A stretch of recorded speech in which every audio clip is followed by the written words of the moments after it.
La saison 8 de The Walking Dead s'est terminée il y a quelques heures sur AMC et comme d'habitude, il est l'heure de découvrir notre verdict du dernier épisode en date, Vrat.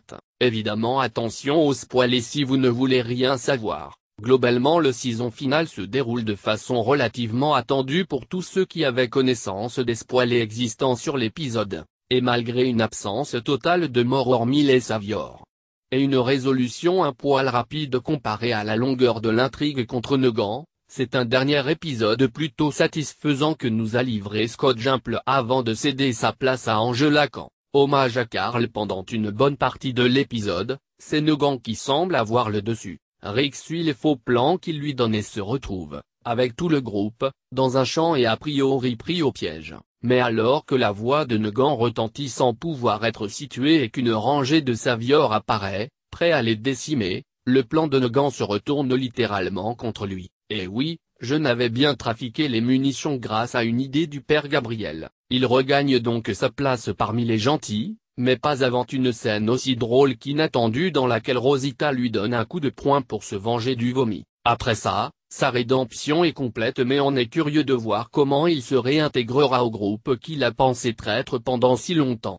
Quand même mérité, les Saviors se rendent rapidement après cela, oui, tout se passe plutôt rapidement dans cet épisode, puisqu'ils en ont certainement assez de se faire mettre une raclée par Rick et les siens tous les 4 matins. Mais Rick n'en a pas fini et court après Negan jusqu'à ce que les deux hommes se battent. Rick fait un dernier coup de traître en utilisant les mots de Carl pour gagner du temps et trancher la gorge de Negan. Pourtant Negan survivra à l'épisode 16 de la saison 8 de The Walking Dead puisqu'après avoir vu la lumière, ou avoir eu une réalisation devant tout son groupe qui est arrivé sur la scène de la bagarre, au choix, Rick demande à Siddiq de sauver Negan. Le discours qui suit ne se démarque pas par son originalité, mais il fait bien sentir qu'une page se tourne. L'histoire des Saviors et de Negan est terminée et c'est un nouvel arc qui nous attend dans la suite, enfin. Negan vaincu autre que le discours de Rick teinté du souvenir de Carl, cette scène est surtout marquée par la réaction de Maggie lorsque Rick demande à ce que Negan soit sauvé. Après l'avoir peu mise en avant et rarement montré ce qu'elle ressentait, les scénaristes ont enfin mis le talent de Lauren Cohan à contribution pour montrer tout son désespoir et sa rage face à cette décision. Voir Maggie exprimer ses émotions à l'état brut sans être mesurée et sans retenue souligne encore à quel point The Walking Dead possède un casting doué et des personnages forts qui ne demandent qu'à être écrits comme les humains qu'ils sont. Tout l'épisode laisse la part belle au dialogue,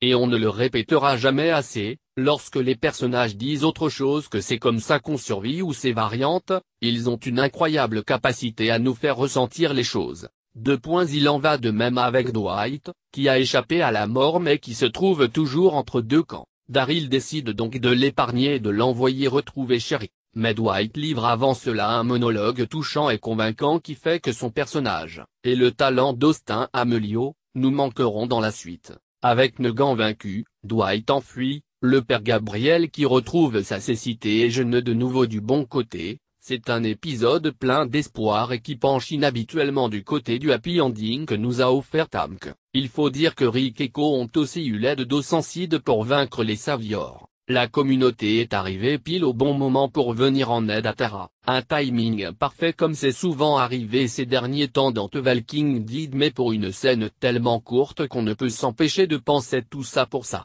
Dwight enfin libre mais passons sur ce détail et sur les autres pour s'intéresser au sort de Negan. Comme dans les comics, Rick prévoit de l'emprisonner pour poser les bases d'une nouvelle société dans laquelle on ne tue pas, on punit, et on regrette de ne pas avoir pu entendre ce que Negan avait à répondre à cette perspective mais ses yeux rouges en ont dit assez. Cette décision va en tout cas mettre en opposition Rick et Michonne contre Maggie, Josué et Daryl, et ça fait longtemps qu'on n'avait pas vu des tensions et de l'animosité, autre que celle entre Rick et Daryl qui s'apparentait plus à des disputes entre frères, au sein du groupe.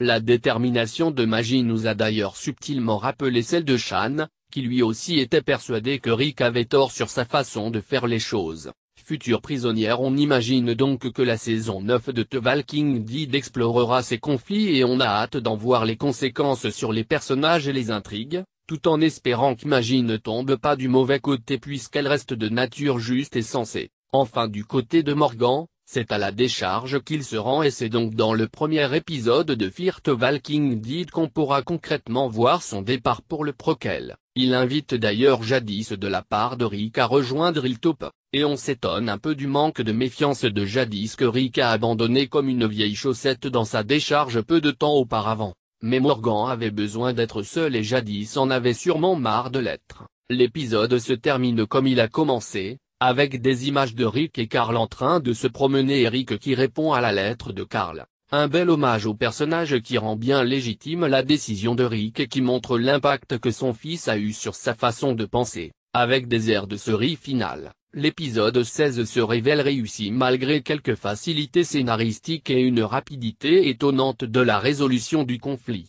Aucune grosse bataille à proprement parler n'a lieu mais tout reste dans la logique des choses et The Walking Dead montre qu'elle peut marquer le coup sans effusion de sang, ou presque. Les dialogues, les touches d'humour et d'espoir et les performances des acteurs sont ce qui rythme l'épisode et après plus de 2 saisons de conflit finalement, ça fait plutôt du bien.